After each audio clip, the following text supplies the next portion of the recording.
Fact check. Trump lies about voter fraud, while states CDC encourage voting by mail as pandemic-friendly option. Washington President Donald Trump this week opened a new front in his campaign of lies about voter fraud in U.S. elections, this time falsely claiming that voting by mail is corrupt and dangerous, even while states embrace it as a safe alternative during the pandemic. While ramping up his attacks at White House briefings and on Twitter, Trump did not hide his political calculations, openly surmising that Republicans will lose ground if more people vote by mail. Experts say expanded postal voting is a critical component of any effort to hold a safe and fair election during the coronavirus pandemic, and Trump appears to be drawing a line in the sand. Mail ballots, they cheat. People cheat, Trump said Tuesday, when asked if states should expand absentee voting during the pandemic. Mail ballots are a very dangerous thing for this country because they're cheaters. They go and collect them. They're fraudulent in many cases. One day later, Trump tweeted that voting by mail doesn't work out well for Republicans.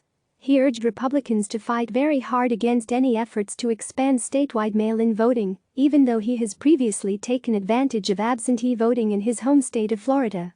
"I'm not going to say which party does it, but thousands of votes are gathered, and they come in and they're dumped in a location, and then all of a sudden you lose elections that you think you're going to win," Trump later said, implying wrongdoing by Democrats, even though the most egregious alleged voter fraud scheme in decades was designed to help a Republican. Facts first. Trump is lying about voter fraud. Multiple studies have confirmed that there is no widespread voter fraud in this country, and millions of Americans vote by mail each year without systemic problems. This year, Democratic and Republican state officials have made it easier to vote by mail, acting on a recommendation from the Centers for Disease Control and Prevention. This is a flat-out lie. For years, Trump has embraced conspiracy theories about voter fraud. He set up a presidential commission to investigate the issue, but the panel disbanded without uncovering any evidence to support Trump's claims that millions voted illegally in 2016, costing him the popular vote. Voter fraud does exist, but not on the massive scale that Trump claims.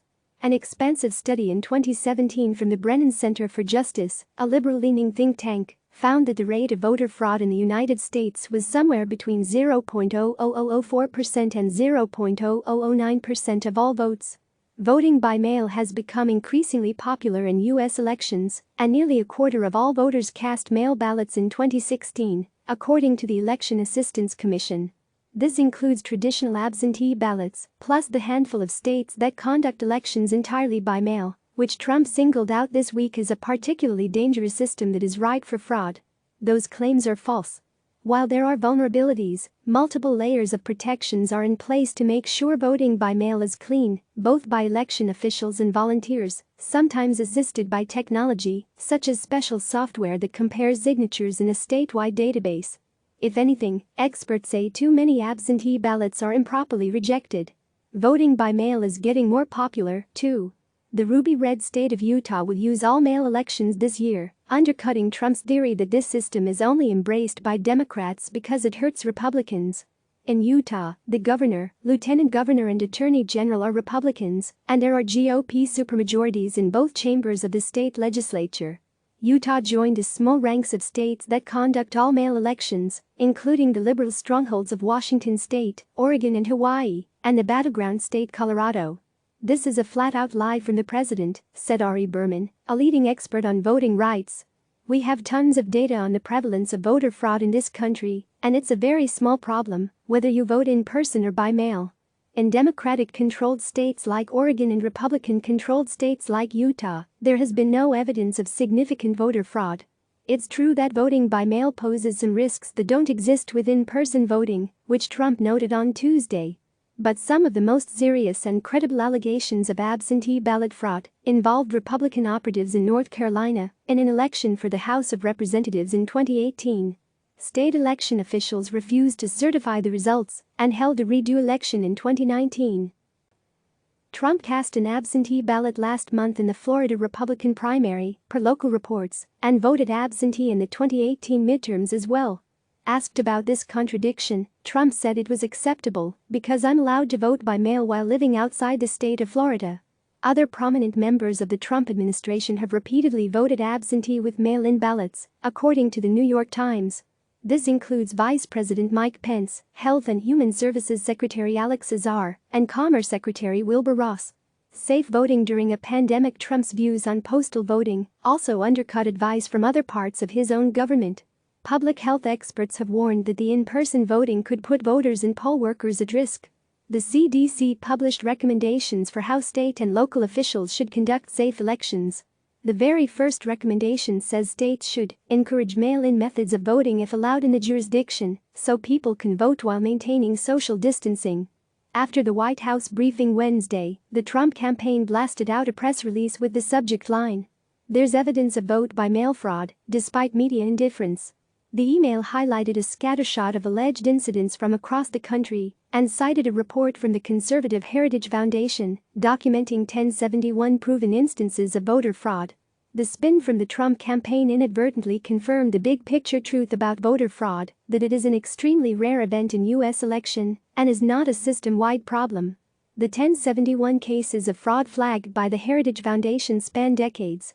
But if there had been 1071 fraudulent votes in the same election, in the same state, then that still would not have been enough to change the outcome of the closest state in the 2016 presidential election, which was Michigan. That would require a nearly tenfold increase in the number of fake votes.